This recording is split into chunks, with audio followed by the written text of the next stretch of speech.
வணக்கம். நான் உங்களின் அன்பு சகோதரி மாலதி பாலன். இன்றைய தினம் 3வது கண் என்ற தலைப்பில் ஒரு கதை சொல்கிறேன்.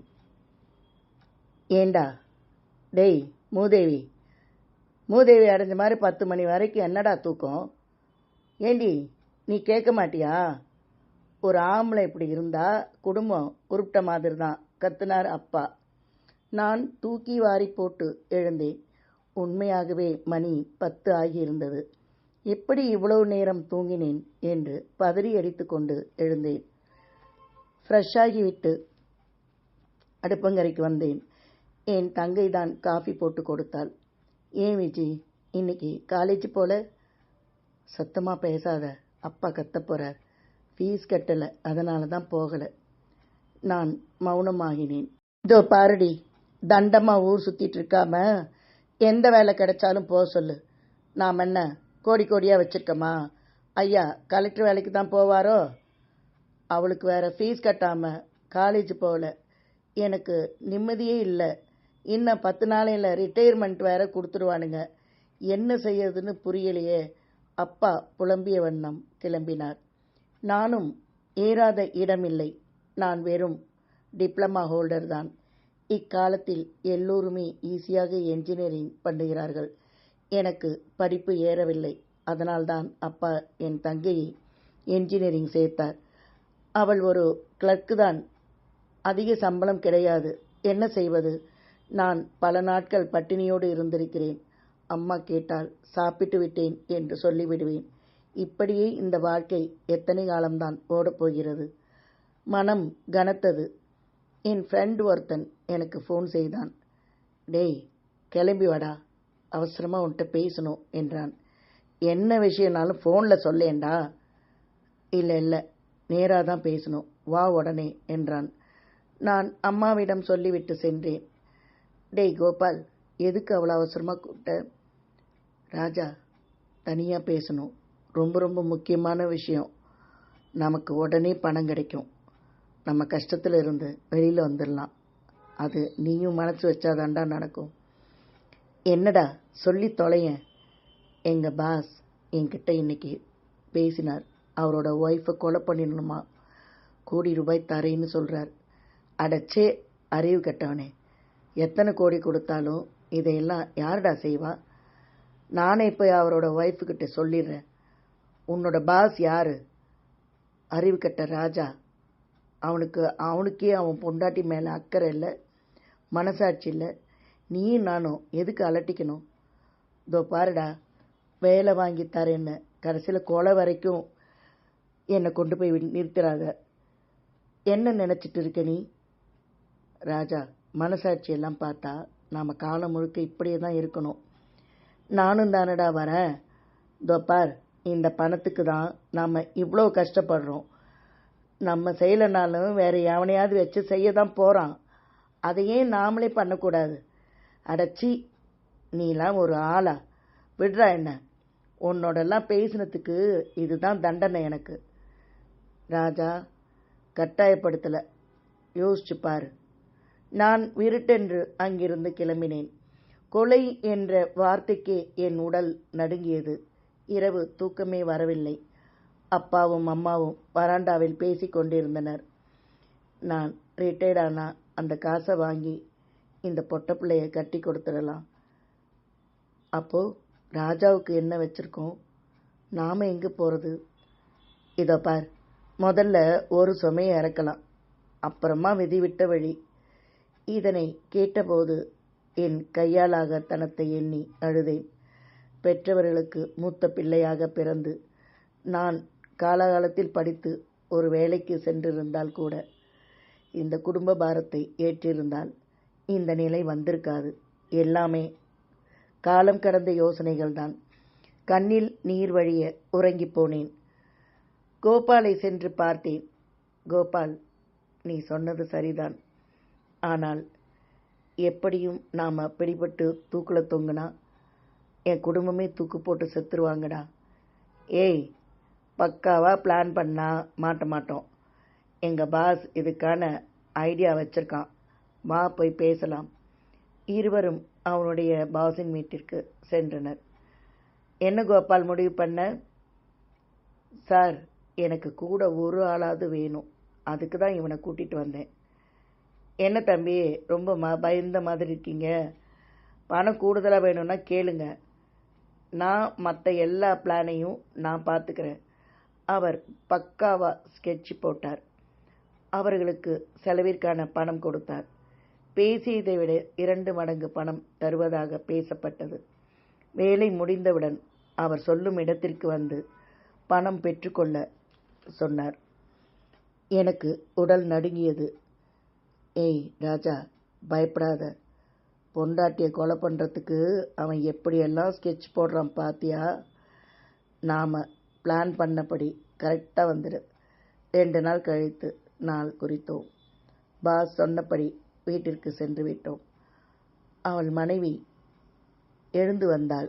ஏய், யாடா நீங்கள்? எதுக்காக இந்த நேரத்தில் வந்திருக்கீங்க? எப்படி உள்ளே வந்தீங்க?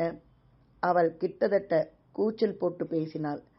பின்னால் இருந்து கோபால் அவளை கைகளை முறுக்கி வாயில் துணியை வைத்து அடைத்தான்.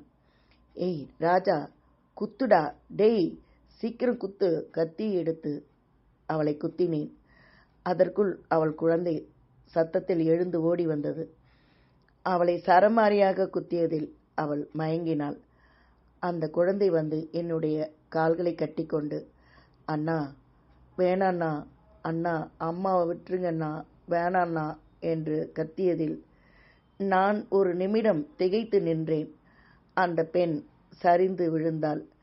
டேய் குட்ரா கத்திய என்று என்னிடமிருந்து பிடுங்கி அவள் கழுத்தையும் குழந்தையின் கழுத்தையும் அறுத்தான். நான் கண்களை மூடிக்கொண்டேன். அவனுடைய பாஸ் கூறிய வண்ணம் எல்லா தடயங்களையும் அழித்துவிட்டு அங்கிருந்து வெளியேறினோம். நல்ல வேலைடா, எப்படியோ வந்துட்டோம். அவனுடைய வீட்டில், கோபாலின் வீட்டில் நாங்கள் குளித்துவிட்டு போட்டிருந்த எல்லா துணிகளையும் கொளுத்தி சாம்பலாக்கிவிட்டு நான் எப்படியோ வீடு வந்து சேர்ந்தேன். அம்மா சாப்பாடு போட்டு குழம்பு ஊற்றினாள். அந்த குழம்பை பார்த்தவுடன் அந்த பெண்ணின் வயிற்றிலிருந்து பீறிட்ட ரத்தம் நினைவில் வர நான் வாந்தி எடுத்தேன். அம்மாவும் அப்பாவும் பதறிப்போயினர். எனக்கு ஜுரம் தூக்கி தூக்கி போட்டது. ஒரு 10 நாள் ஜுரத்தில் நினைவின்றி கிடந்தேன். இதோ பாருடா கண்ணா, அப்பா திட்டுறனேன்னு மனசு கஷ்டப்படாத. ஏதோ கோவத்தில் கத்துறேன். உனக்கு ஏதாவது ஒன்றுனா நான் உயிரோடவே இருக்க மாட்டேன்டா. அதை முதல்ல நீ புரிஞ்சுக்கோ.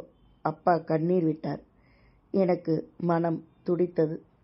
நான் குணமாகி கோபாலை சென்று பார்த்தேன். ஏய் ராஜா, ஒரு பிரச்சனையும் இல்லை.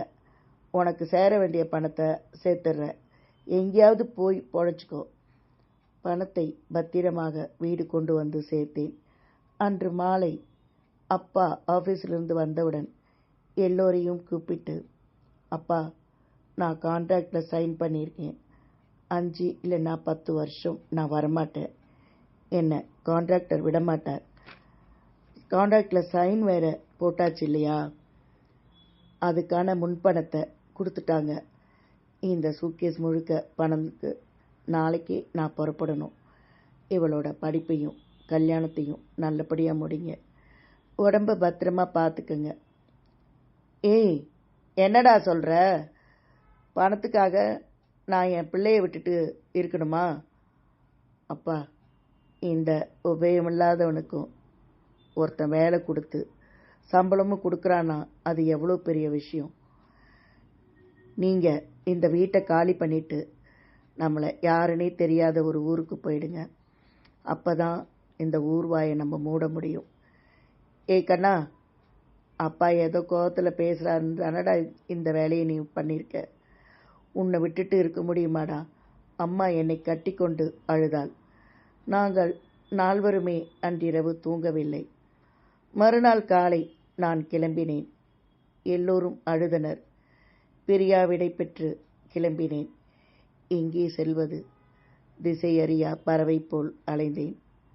ஒரு வழியாக பாம்பேக்கு டிக்கெட் எடுத்து ட்ரெயினில் வெகு தூரம் செல்ல வேண்டும் என்ற எண்ணத்தில் ஏறினேன். பம்பாயின் ஒரு மூலையில் ஏதோ ஒரு ரூம் எடுத்து தங்கினேன். அங்கேயே ஒரு வேலையை தேடிக்கொண்டேன். எனது உருவத்தை தலைகீழாக மாற்றிக்கொண்டேன். 6 மாதங்களில் எனது உருவம், பேச்சு அத்தனையும் மாறிவிட்டது.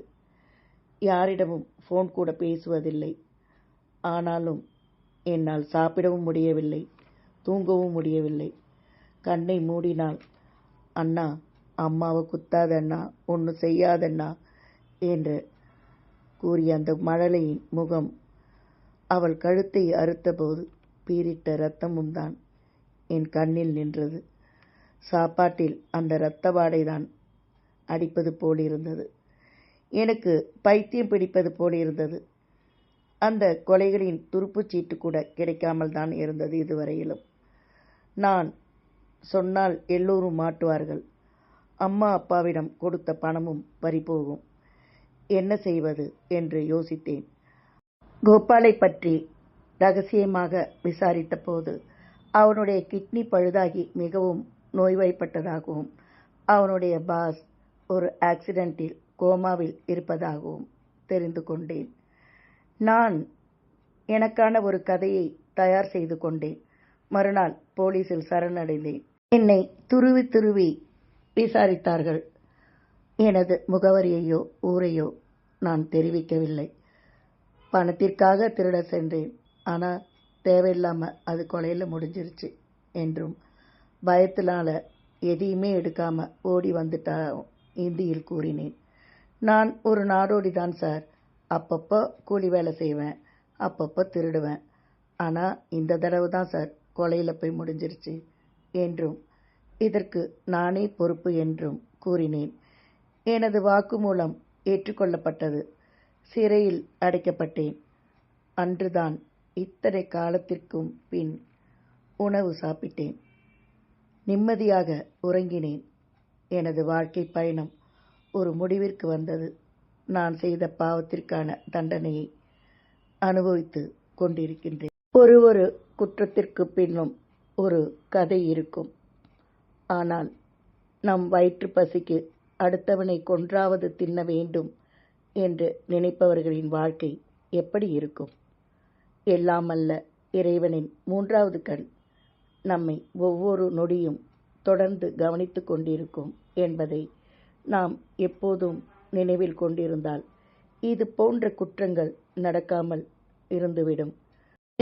உங்களின் அன்பு சகோதரி மாலதி பாலன்.